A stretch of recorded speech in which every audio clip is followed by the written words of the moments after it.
My name is Baloyi and I'll be your host today. A special thank you to our senior pastor, Pastor Joylene, and our general overseer, Pastor Strike, for giving us this opportunity to speak to you as the youth. Today we have very special guests. It is not only the youth here with us today, but we have opened the platform to elders and parents who follow us on our Facebook and our YouTube, and even those from church. Thank you for being able to join us. We'll be continuing on the topic that we started last week, being anxiety and depression. But I'm not alone. We have Ms. Baloyi yet again with us this Saturday. Ms. Baloyi, welcome to GFG. Thank you, Nyeleti, for a wonderful and warm welcome. And yet again, I want to thank our General Overseer, Pastor Strike, and our Senior Pastor, Pastor Joylene, for yet another opportunity to be present here and to share a lot about depression and anxiety with you. And also thank the GFG teachers and the team for trusting me with this opportunity. I appreciate and thank you for being with me. Friends, like I said, last week we touched base on the basics of anxiety and depression. We got to understand what they are, the signs and the symptoms. So if you missed the session, please, you are welcome. The session is on our Facebook, so please head on to our Facebook page and check it out. But we're going to be continuing, but we'll give you a slight recap on what we did so we're able to build effectively on that. Please don't forget, we are live, so we're accepting comments and questions. Leave them down below in the comment section and we'll be sure to get back to you. So Ms. Baloyi, just for recap, what is anxiety and what is depression? Okay, in a nutshell, anxiety is a response that is invoked by anticipation of future bad things that can happen to you. So in response to that anticipation, someone will be reacting or physically reacting to that anxiety because they anticipate something bad will happen. So normally one can be seen when they experience anxiety attacks by panics, sweating, in a response to anticipating the danger that might happen or that might not even happen. And with depression, as a persistent low mood, loss of interest, and being closed in a closed door, wherein you don't want to share anything, you don't want to do anything, you no longer find pleasure in what you used to find pleasure in. So it's a mood that is persistent for some weeks or for some days. And remember, for both of them to be identified as disorders, they need to be persistent and they need to be there for a period of time, and they also need to be diagnosed. So there is a normal reaction of anxiety or being anxious and a normal reaction of being depressed. So we need to differentiate the two. We can't just say someone has a disorder without being diagnosed, but there is those normal reactions of being anxious and being depressed. So last week we dwelled much on the symptoms and the signs and also what to look out for. So if you missed that, you can check on our previous presentation to catch up with us. But today, allow us to just continue from where we left off so that we can proceed with the coping mechanisms that one can use in order to deal with the two. Thank you. Last week we spoke about how inability to cope with the different changes can lead to anxiety and depression. And as you said, today we're going to be dealing with coping mechanisms. We engaged some of our GFG on their different types of coping mechanisms. Many have indicated that they, for example, sleep when they are faced with a difficult time or having a depressed mood, or they listen to their favorite music or eat their favorite thing. Some, however, have indicated that they use sleeping tablets or drink lean. So what could you say are the coping mechanisms you'd encourage, and which ones would you discourage and say they should be avoided? Okay, within the list of the responses from the GFG, I can say there are some of the coping mechanisms that we can promote. However, I have spotted two that may be discouraged or may need to a follow-up. The issue of sleeping tablets, we need to also be cautious about that, and also the issue of lean.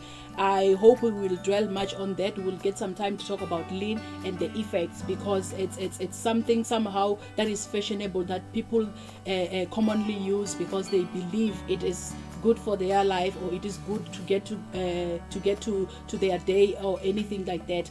But for now, allow me to present recommended or coping mechanisms that are good for anyone who's experiencing those feelings. So when someone is anxious, remember most of the coping mechanisms for medical condition or mental conditions are common in most of them. So some of the anxiety coping skills might be found also on the depression, so they are mostly common. So the first one that I will talk about is when you feel you are anxious or you are attacked with anxiety. Firstly, you can ask yourself questions, or you can question your thoughts. What are you thinking about? What are you anticipating about? What is the danger that you feel like is coming your way? Is it something that is likely to happen or not? It's just because you are fearful, because you are scared. So it's important to question your thoughts. And also the second one will be to focus on your breathing. You need to take a deep breath and calm yourself down, because when you are under the attack, you normally cannot even breathe. You lose your breath, and you need other people to assist you. So you need to take your breath and relax yourself so that you can be calm and be able to rationally think about what you are thinking. Also, the next one that we can also look at is issue of exercising. There are different kind of exercises that one can do. There is no prescription. So if you are good in yoga or you love yoga, you can do yoga. If you don't have any exercise specifically, you can easily take a walk, a 5-minute walk, just to relax your body. Also, you can write down your thoughts. What are you thinking about? What makes you to be anxious? So that even next time you'll be able to identify those thoughts before they can become they can attack you as an anxiety attacks. So you should also look out for the thoughts that currently come in your mind when you become anxious. So the other one will be being able to eat a balanced diet or a balanced meal. Remember, you should avoid skipping meals. It is not good for your day or your life. You need to be able to take your meals, even if it's something little. You don't have to eat everything else, but do not skip your meals. And also, number 6, you must also be able to limit taking alcohol, or don't take it at all. And also the caffeine, because it's a stimulant. It stimulates your body. It can trigger your anxiety. So you must make sure that the coffee that you take, it's a decaffeinated coffee, or you take tea other than coffee. And also you must get enough sleep. Give your body a rest so that you can be able to function properly. And also you must also strive to do your best. Don't aim for perfection. It is not possible to be perfect, because what you see as perfect, someone can come and dispute that. So don't aim for perfection, but aim for doing your best and doing the job or the activity that you are supposed to do. And also the other one is to be able to draw the line between what you can control and what you cannot control. So like, maybe let's give an example with this pandemic. You cannot control the fact that we were not at school and now we have to learn online and everything, but you can control how to use the new technology to learn. You can control what you can do, or how you can make sure that you achieve your goals as the situation is. And also you must be able to welcome humor. Sometimes people will make jokes around you and everything. Don't ask yourself, why me? Why did they choose me? Why is this person saying this? Did they see something bad about me? So avoid overthinking and overanalyzing. Just take humor as it is and just laugh with everyone. And also you must be able to get involved. Do something with other people. If your mom is cooking, you can cook, help her with the peeling. If she's baking egg pie with the mixture, just do something. Get yourself involved in order to at least keep your day moving. And the last one will be to talk to someone. It's important to talk to someone when you are feeling anxious, when you're scared about something. At least the person can help you neutralize your anxiety, can help you to rationally think through whatever that is coming through your mind. So the other coping mechanisms that we can talk about on depression. Remember, I indicated as I begin that most of these coping mechanisms are common. So the issue of challenging your negative thinking can also apply even on depression, and issue of exercising, it's also found on the other side. So but one other thing that you can do to cope with your depression would be to do things that makes you feel good. Remember, when you're depressed, you neglect everything that makes you feel pleasurable, that makes you feel happy. So you must be able to try and do something that makes you happy, something that will get your mood to be up, that will motivate you. And also you must be able to Go outside, get some sunlight, because most of the people who are depressed, they want to be left alone in the bedroom, lock themselves up, sleeping throughout the day. So you must get outside and get some sunlight, and also be able to reach out, stay connected. Make sure you reach out to your friends through an email, through a WhatsApp, make a call. Try to start that conversation. If no one is reaching out to you, no one is calling you, at least try to text them, talk to them, try to find out how is their day, how are they doing. In a way, you're also relieving yourself, you're also engaging yourself into something.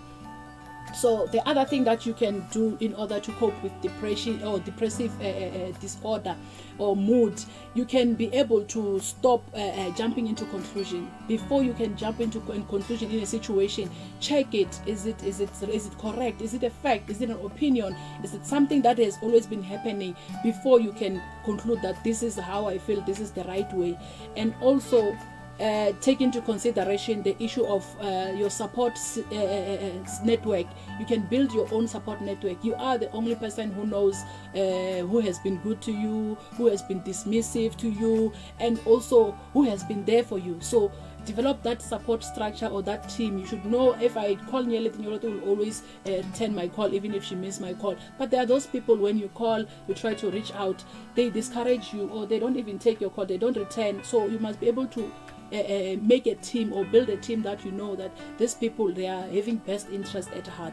And also ensure that you reduce stress. Remember, our daily stressors are many, but there are those that it can be resolved. There are those that are just a mere problem that if I talk to my mom about it, she can easily help me on that. So you must reduce stress in order to feel better.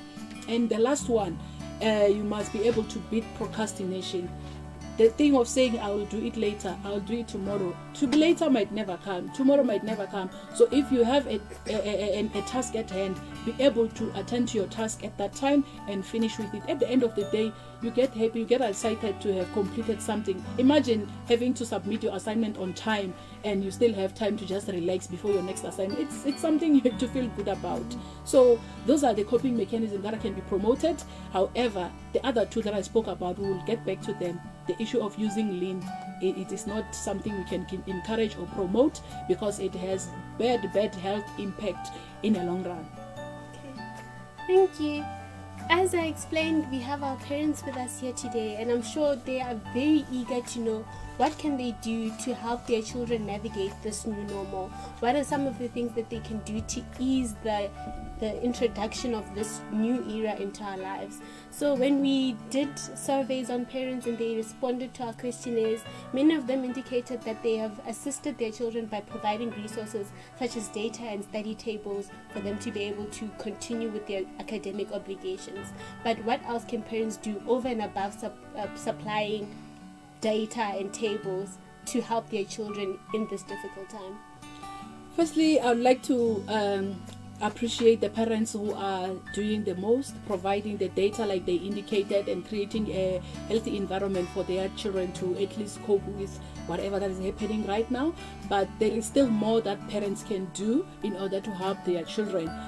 Firstly, they should focus on listening. It's important to listen to our children rather than lecturing them and judging them and comparing them with other children or a similar situation that maybe they have experienced or they've had it happen. So it's important, parents, to just listen to our children and not criticize them.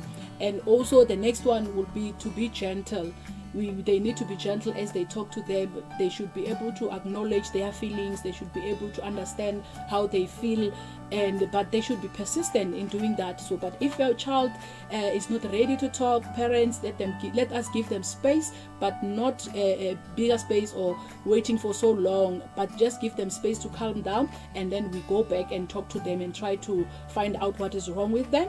And also we must acknowledge their feelings. We don't just say, but lately you have been behaving like that, or maybe if you ask something and I don't have money to do it, that's how you react. No, we shouldn't just generalize and refer on the previous events or activities. We must acknowledge the feeling that they are feeling at that moment in order for them to understand that we are there for them. Because if you start to compare with the previous, the next time they will not be willing to open up to us, because they will say, it's so fun. Even if I say something, saying, my mother will not take me serious. She never takes me serious anyway. And at the end of the day, they are able to take sides on the parents. It's better to talk to dad because dad doesn't say much. You just sit there and listen. So let us be able to be mindful of their feelings, and also parents should be able to trust their gut. If you feel like your child, or you see some changes in your child, and your child still say there is nothing wrong with me, trust your gut. If your child can't get through to your child, at least find someone who can talk to your child. At least refer her or him to someone whom he trusts or she trusts to talk to. But if you feel like, yeah, really there's something, even though the child is not willing, at least do something about it by referring, like I indicated. And also, let us encourage social connection. Let us encourage our children to connect with their friends that they used to, even though this time would be through social media or through calls or through emails. Let us encourage that. If they ask for airtime or to call their grandparents or anything, it's either we buy them airtime, but if we don't have money, we can borrow them our phones for them to just call and make that phone call. One day maybe it will make them feel better. We never know. So let us encourage them to stay in touch with the people they love and people they care about. And also, we must make sure that we make FaceTime a priority. When we have to talk to them, we must make sure that it is face to face. We talk to them while we are seated. We have made time or a day where we need to talk to them, and make sure that as you talk to them, there is no distraction. We don't multitask. We don't cook and talk to them at the same time. You must make sure that you give them that attention and that ear in a safe space, in a safe environment, for them to understand that even their feelings and their emotions, they matter to you, and you really mean it when you say you are there for them. And also, you must make sure you combat isolation. Don't let your child sleep the whole day. You don't know whether they have eaten, whether they have bathed, whether they are still there, or they are not even in their room. You must make sure that even if they have a timetable that they need to follow, or a program that they need to follow on a daily basis, we must make sure that they follow that program, but they have breaks in between. They have meals with us. They engage in other things that we're also doing together. So let us make sure that they do have that time to be with us, even though they have a busy schedule. So let's make sure that social isolation is not promoted, even though they have other activities to be done. And also, we must promote voluntarism. If your child feels like they have something to do for others, let us encourage those programs, those projects. If it's something that will boost their self-esteem, that they will make them feel better, that will make their month, their day, their year, let us encourage them. As long as we know and we understand what the project is all about, let us be there for them. And also, we must be able to set limits for them on the screen, because some of them they sit on the screen, they watch Netflix, they focus more on what is happening in the world in order to run away from their problems. So we must be able to set limits for screen. It's important for them to have a program, like I indicated. I will insist again, it's even better for you to develop programs with them.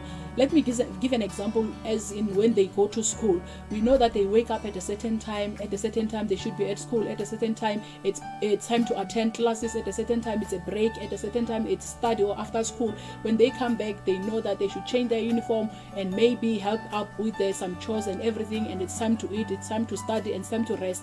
So even now, as they will be going to school once a day or once a week or anything, we should be able to help them to come up with a program that they should follow in order for us to check if they are really doing what they are saying they are doing. It's easy also to evaluate their progress, as we know that there is a program set apart for them to do their work.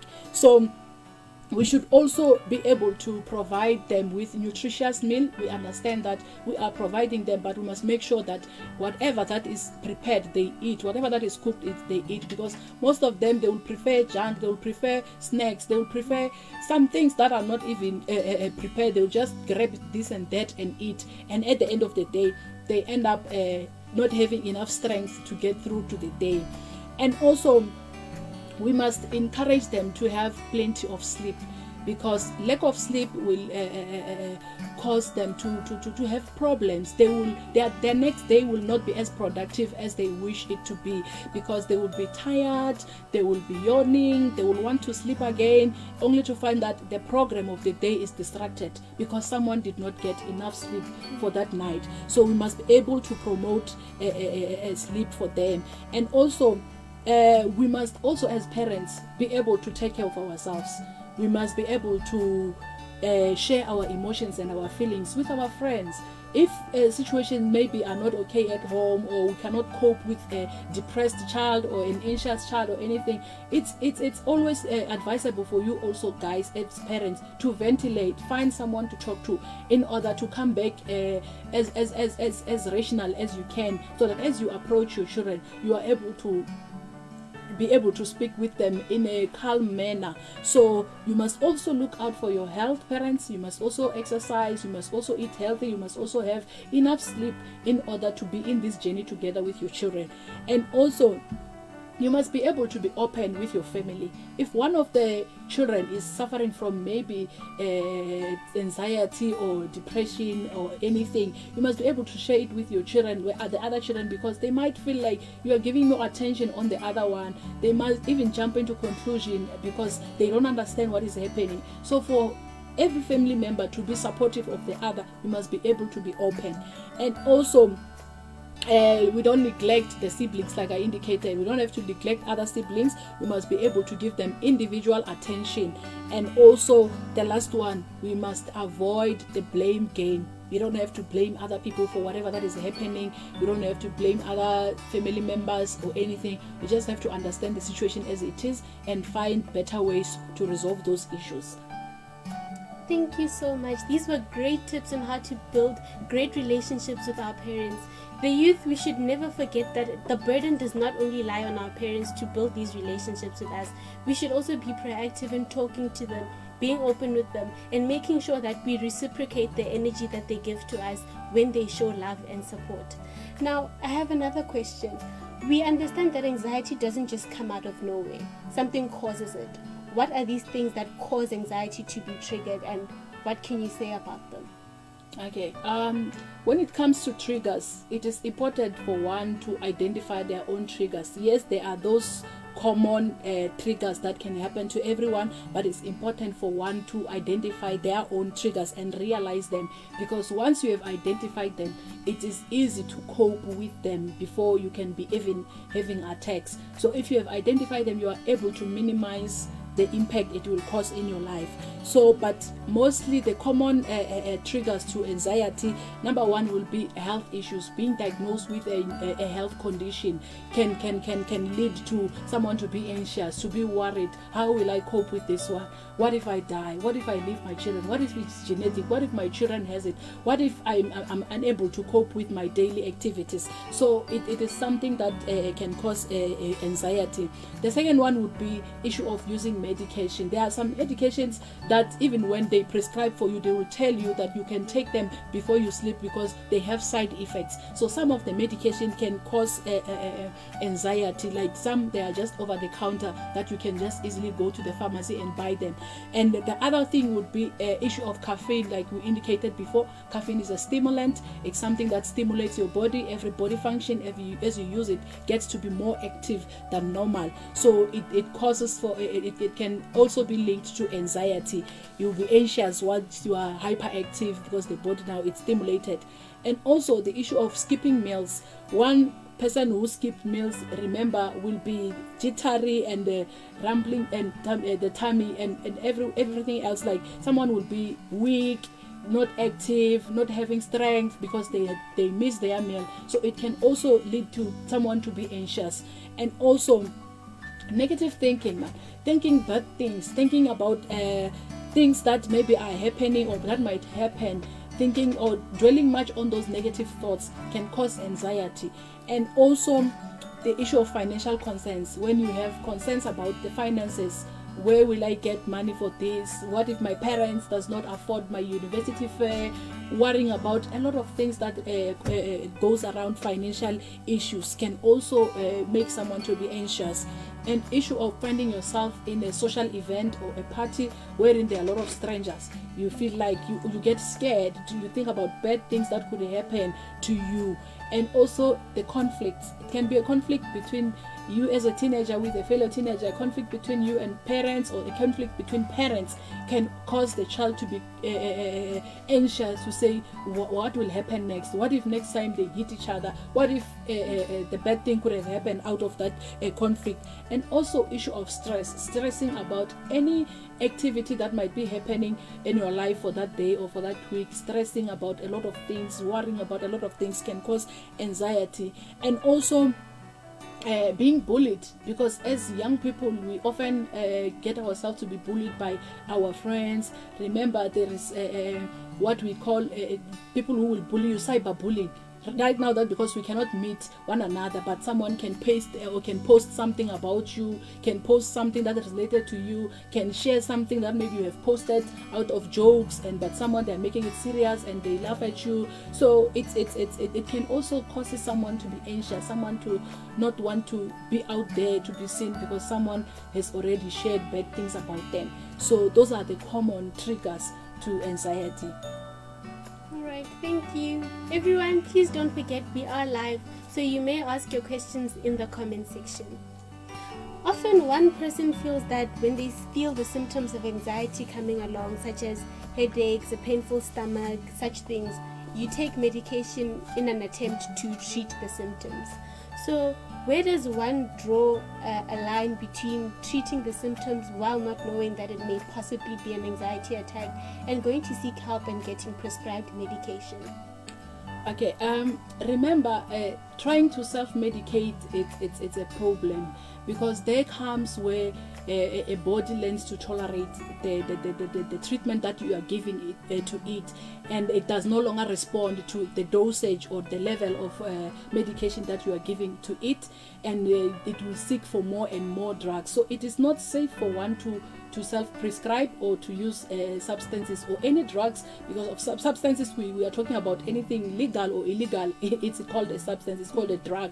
So it is important that once you realize that you have been using maybe sleeping tablets, but still you still feel like it's not working for you, it's time to go and consult, and also to check why are you using those medication, for what reason, because most reasons are very much wrong, because people are just using to feel better, not because they are very sick or anything, but just to socialize, to be fun, to be accepted by the youth or the peers, and because it's available maybe in the house, you know. And sometimes you find that even our parents, when you have headache, they'll say, go and take those pills the doctor has given me for this kind of, it will treat you, forgetting that whatever was prescribed for you is because you were diagnosed of something. I might not be diagnosed of the same, it might not be fit for my age, it might not be fit for my condition. So it's better to always consult, because self-medicating will lead to worsening the situation that you find yourself in. If it's depression, it can worsen your depression.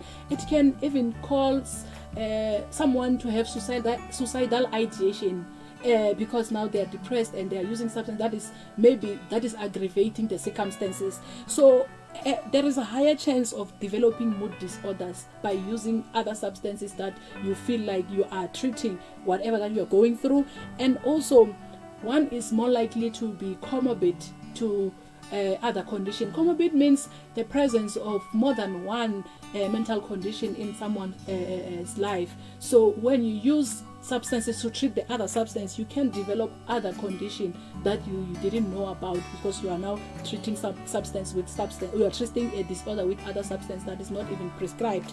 And also, like I indicated, the prescription or the drugs that you are taking to self-medicate can also worsen your condition, can be harmful to your body without even you realizing or knowing, and can cause dependency. Like I indicated, dependency is addiction. Having to take more and more, and now having your body controlling you of what to take and what not to take. Because when you're addicted, you're no longer in control of the drug, but the drug controls you. They tell you that now I'm withdrawing, now I need more, and I need more to function every day. And then you are more likely to be engaged in risky behavior or risky activities when you are using some drugs to treat a certain disorder. And also, you may lack impulse control, and you can also lose the logic in your thinking as you are using those substances, and it can also cause death. Remember, with intoxication and with withdrawal. Intoxication, we mean when you have used those substances and you are high, and withdrawal, we're talking about when the drugs are coming out of your system. And this also reminds me of what we spoke about earlier. Someone who said they use lean to treat their mood or their bad day or anything, and also someone who spoke about the sleeping tablets. With the sleeping tablets, all I can say, it can cause, or it can lead to sleeping disorders, and might not even work anymore if you use those tablets. You might not even sleep after using them, because they have formed a habit in your body. The body can no longer respond to those medication, because they are now getting used to them. So it's better to consult if you feel like you have a problem, than to use treatment that is available at home. Even parents, should be careful of what we leave hanging around in the house, because now I will be talking about the lean that they are talking about. I'm not going to give more details about what it contains or what is concocted in it, but here I will just briefly indicate what lean can do to a body. So lean contains a codeine. Codeine is just a medication that is used to treat mild and moderate pain in hospital. So with this medication, as one is using the lean that contains the codeine, it can lead to these effects, the following effects. The first one will be feeling of euphoria. Euphoria is the excessive excitement, happiness that cannot be explained, and that is not even practical. There's nothing to excite, but because you have used that lean, you end up being in an extreme happiness. And also it causes dizziness, because it's a depressant. It depresses the body, it depresses the pain, it depresses the mood and everything else. And it also causes memory loss and impaired vision, and also can lead to hallucinations. Hallucinations, it's the feeling of hearing things that other people are not hearing, feeling things that other people cannot feel, and also seeing things that other people cannot see. An example of a person who was hallucinating back then, when I was still working in Letaba Hospital, we had a patient of someone who killed his mother, because before his eyes he could only see a monkey. So because he was high on substances, and then he said, no, I need to kill this animal in this house before it can destroy everyone. And then the following day, once the drugs are out of the system, they had to take him from the Ward 7, where the people with mental problem were, and they had to show him before he was arrested, to say, Pella, this is the monkey that you killed yesterday, only to find that it was his mother. So that's how bad a hallucination can get, and also issues of delusions. So there's also the effects can be seizures. You know, when someone is with seizures, they start to shake, and when you are shaking, you can easily fall, you can easily get head injuries, and also it can damage your brain with overdose. And when I talk of overdose, because this lean is in liquid form, they might not be able to know how much they have taken, or how much you have taken, or how dangerous can it be, because it's something that they just drink to feel better and to medicate. And one other dangerous thing with lean is when you withdraw from it. Withdrawing, I've indicated, is when it comes out of the system. Because it's a depressant now, the body comes back in full force to be active again. So you get to be agitated when you withdraw from lean. You also have anxiety, muscle pains, watery of the eyes, insomnia, which is lack of sleep or poor sleep, and also runny nose, sweating, and frequent yawning, because there is a need for you to sleep, because in the past you were active for some time, or you were stimulated for some time. And also the abnormal cramps. So it is very deadly to use lean. It is very dangerous. It can also lead to diarrhea, nausea, dilated pupil, and also can cause goosebumps. So it's not something that we can say people use, like you indicated. It's not something that you can use to cope with your condition, or with your day, or with your bad day. It is very deadly. the excessive use or the use for some time can lead to very dangerous health conditions. So I would highly discourage that. If you're out there using it, it is not safe for you to continue. So it's better to discontinue using the lean. And also, parents, we should be careful of what kind of medication do we leave out there for our children to access, because these are some of the things that they are using to calm themselves and may lead to suicidal ideation, may lead to suicidal attempts. So let us be careful of what is out there and what is visible as treatment that we are getting for our chronic conditions or for our temporary health conditions. So it is important to be careful about that. Friends, you know that many of us learned about this substance called lean from music, from various places. But don't forget that in GFG we have a saying that says, don't be a cool fool. Don't do things simply because your friends say that they are cool. We have been alerted of the dangers of lean. Let us avoid using things that we know are dangerous and harmful to our bodies.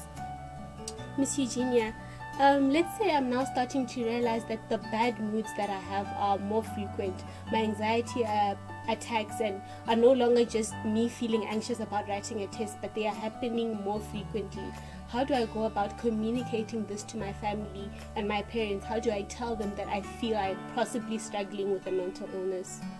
Okay, I'm happy because you at that stage, you will be in a stage where you accept that you have a problem and you have identified it as a problem, and now you see a need to talk to your family and to let them know. That is a great thing. So what one can do is to check in the family. Who am I comfortable talking to?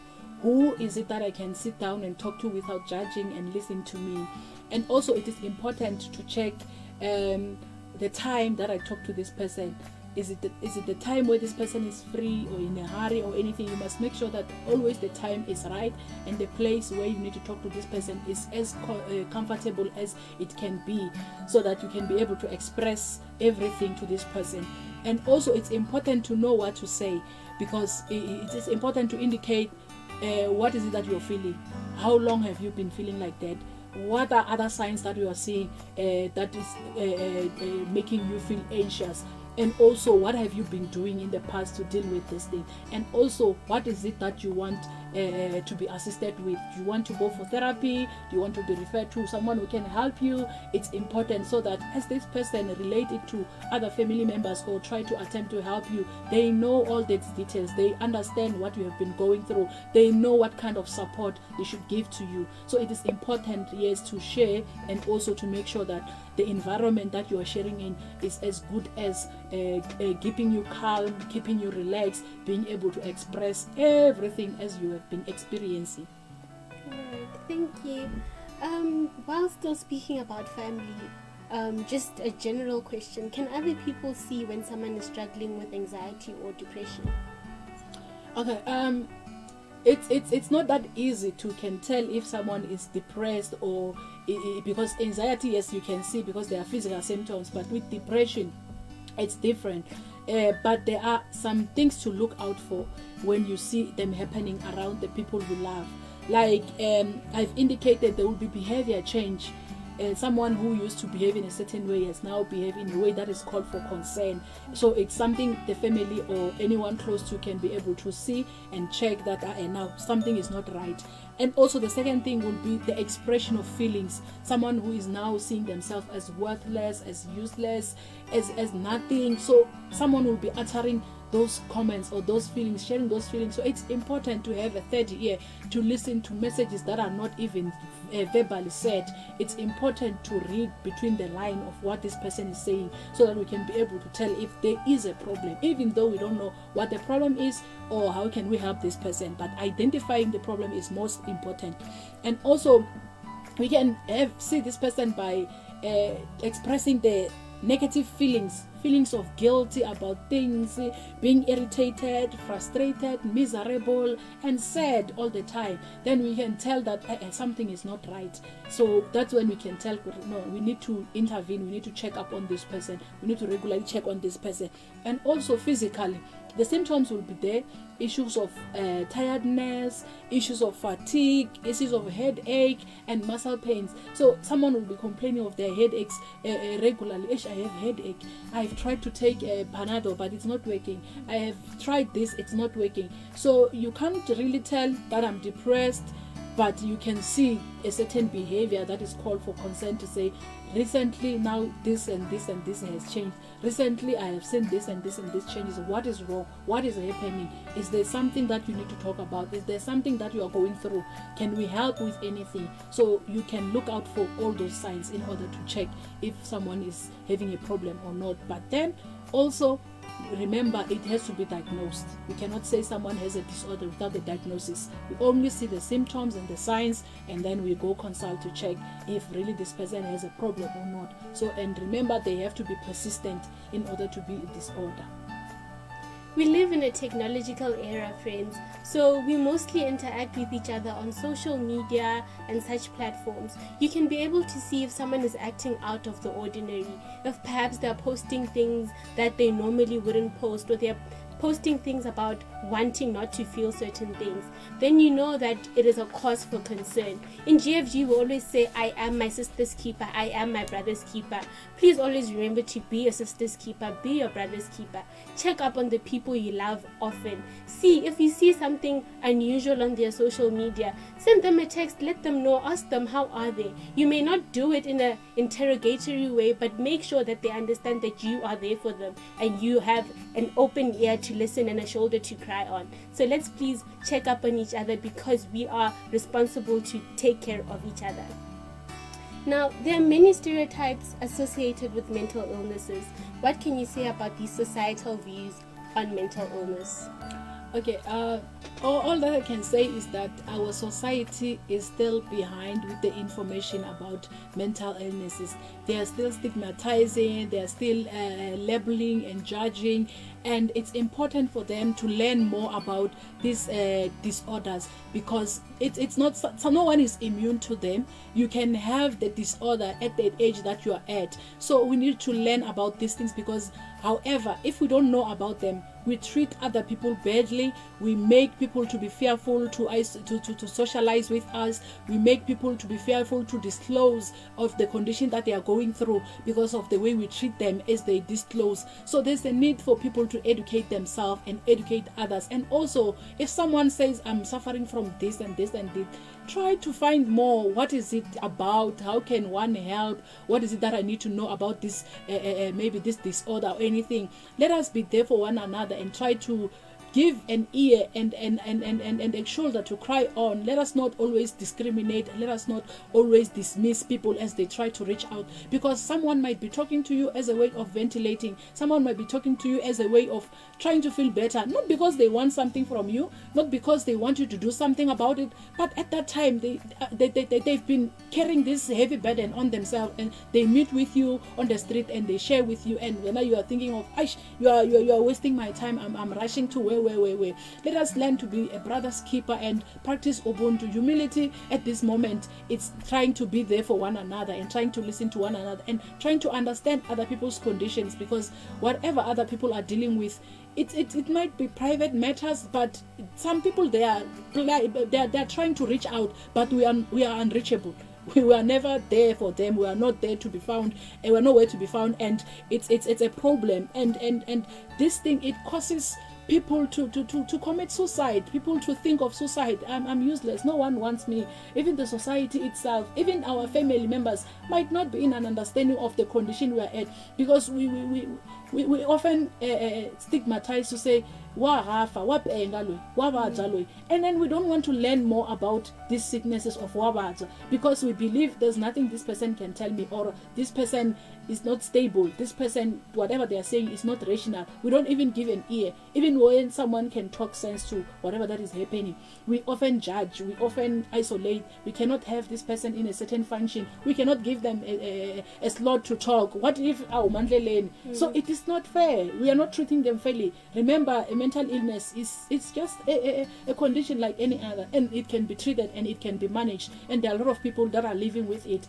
with you or without you knowing. But there are people who are even coping well with that, who are doing well in their workplace, who are doing well in their schoolwork, who are doing well in their sports activities. So it's not something that we can say people with mental illnesses, we can just discredit them just like that. Let us support one another. It can be you tomorrow, it can be your son, it can be your daughter, it can be your mother, it can be your sister. So let us promote learning. Learning is not supposed to be formal. You don't have to register for a Bachelor of Arts in Psychology to learn about these things. You can read about it. You can go to YouTube. They present about these things. When someone is talking about these issues, lend them an ear, learn few things about these things, so that next time you will know how to react to a certain condition as you meet people with the same condition. Thank you, Ms. Baloyi. We have a question from one of our Facebook viewers. They say, you are outlining the side effects of using lean to cope. Can antidepressants have a similar withdrawal symptom? Okay, remember, antidepressants also need to be prescribed.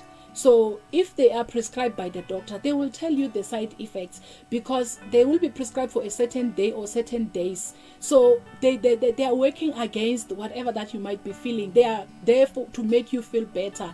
But an excessive use and abuse and misuse can really have side effects on its own. So when they are prescribed by the doctor, you know that you will be given a certain dose for a certain period of time, so they won't be harmful to you. But if you use them for a wrong purpose, they are not prescribed for you because you just found them and you feel like you're depressed and I can use just antidepressant, it might not be the right antidepressant for you, because we have different kinds of them. So the doctor will prescribe those that are related to your condition. So I believe that as they prescribe, they will have a good effect. They are there to treat, not to make the situation worse. So if they are prescribed, they are good to go, because there's a certain period they give you so that you don't end up being dependent on them. After they are complete, they know that you will be better at that time. And if you're not better, you don't go and find other prescription. You return back to the doctor to say, I have used it as you said, but I still doesn't feel better. So the doctor will have to check what is wrong. Is it the treatment? Is it your body not reacting positively to the treatment? What can we do? Can we change the prescription or what? So it's always wise to go back to the specialist to refer what is the problem. Thank you. I hope your question has been answered. We have another question from our Facebook viewers. What is the danger of using still pain syrup with coke on the brain? Okay, like we indicated, issue of lean, I think it's under one classification with whatever that you have spoken about, the mixtures. So it's under one classification. It's codeine. It's part of codeine, and codeine is what I've presented about. So the effects are more or less the same with the ones that I've indicated. Yes, it has a brain damage, like I indicated. It has a lot of health impact. So the effects are more or less the same with the ones, because they are under one classification, as in the lean and it's just the issue of names that we are naming, or we are labeling them as, because as we present them as codeine, because that is the right medical term for most of the treatment. But it's just that most of the treatment or the drugs, they have codeine in it. That's why we call them codeine. So the effects are the same. All right. We have yet another question today. Someone says, how can I as a person be able to come to terms that I have anxiety and or depression? How do I deal with my own denial? Because if I'm in denial, I cannot be able to communicate my feelings. Okay, what I can say is that the fact that you know that you have the problem, it's a call for concern, and if you are in denial, it has a negative impact and a long-term impact, because as you continue with that denial, most of the things or bad things might happen to you, because you might be anxious of something and you try to act on those fears and on those thoughts that you are having. Meanwhile, maybe there is nothing wrong that could have happened. So it's better for you to consult and be diagnosed, and so that you can get treatment. You may find that whatever that you feel like it's anxiety, it might not be anxiety, it's something else. So you need to consult in order to get a proper diagnosis, so that you can get a proper treatment for a specific diagnosis that you would have had. Thank you everyone for your questions. Please continue to leave your questions in the comments. We will answer them. Miss Eugenia, I think often we are aware that we have a problem but do not know where to seek help or what the process is. How does one go about getting professional help? Where must they start? And what are the different types of help that there are? Okay, there are different healthcare professionals out there that can help you. Remember, they work on a system of referral. So if you go to a certain professional for a specific help and they feel like this is not their specialty, they will refer you to the right person. Remember, we work as a multidisciplinary, as a team. So you can go to a social worker, you can go to an occupational therapist, you can go to a psychologist, you can go to a psychotherapist, you can go to an addiction counselor, you can also go to mental health care counselor. So all these people will be able to navigate you through the right professional if whatever you are presenting is not within their area of practice. So it's important to just reach out. If you have a family doctor, you can also go to the family doctor. If whatever that you are complaining about is not within their area of practice, they will still refer you to the right people. But what is important is to go out there and look for help. Remember, these people that I'm talking about, they are not only on private practice basis. We have this team within our local hospital, we have this team within our clinics, within our health centers. So I know of psychologists who are doing outreach programs in the clinics. We have occupational therapists who are doing outreach program within our clinics. So it's not a matter of private practices. And remember, even those with medical aids, all these mental conditions that we are talking about, some of the medical aids, they do cover for those. So you can really go out there to get help. And also, when it comes to treatment, I won't dwell much on each one of them, but the treatment for these conditions is biopsychosocial. And then bio means they will treat the biological, the physical, the body, and everything with medication. And then the psycho, they will deal with the psychic of a person, wherein the cognitive behavioral therapy will be followed, wherein they try to rationalize your irrational thinking through a specific programs. And also there is social effects, maybe social programs that will be there to assist you with social problems that are there, and also issue of lifestyle changes. So as you consult, you will be given an opportunity to experience all the type of treatment, and the doctor will help you to check which one will be appropriate for your condition. Remember, all these disorders will have to be diagnosed in terms of what is it, which anxiety disorder are you suffering from, because anxiety disorder is just a general term, but there are types of them, and also with depressive disorders there are type of them. So whatever you are suffering from will be given a proper treatment. All right, thank you. My last question for the day: what can you say to those people who are too afraid to seek medical help, who perhaps are in denial of their anxiety or depression because they feel that only people who lack faith in God or trust in God can suffer from such an illness? Okay, the good thing about the question is this person is aware that they have a problem, but the other problem now is they don't trust that there is a professional or someone who can help them. They only trust in God. So it is not a problem to consult a mental health care practitioners, because God made them to have that wisdom to help us in order to be able to deal with our daily stressors. And also, it is not wrong to trust in God, but also we need to trust the people that God created to help us. So the minute you realize that you have a problem, it's advisable for you to seek out for help, while you're also praying that God can help you to go through with these things. But we need to reach out to our professionals in order to help to get that treatment or to get that help. All right, last minute question from one of our viewers. It says, a humble request that we please include a trigger warning in the description of this episode, because its contents, suicide, substance abuse, mental illness, may affect individuals in different ways.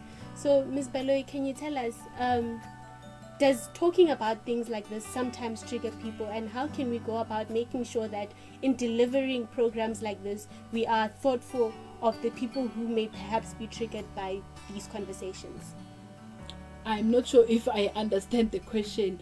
Does it mean that when we talk about it, someone is triggered to do it, or is anxious, or gets scared, or what? I think what she means is that sometimes talking about anxiety or depression might heighten someone's anxiety and depression. Okay. So how do we, as society, remember we said that we should go about educating ourselves of what is anxiety, what is depression, and all these different mental illnesses.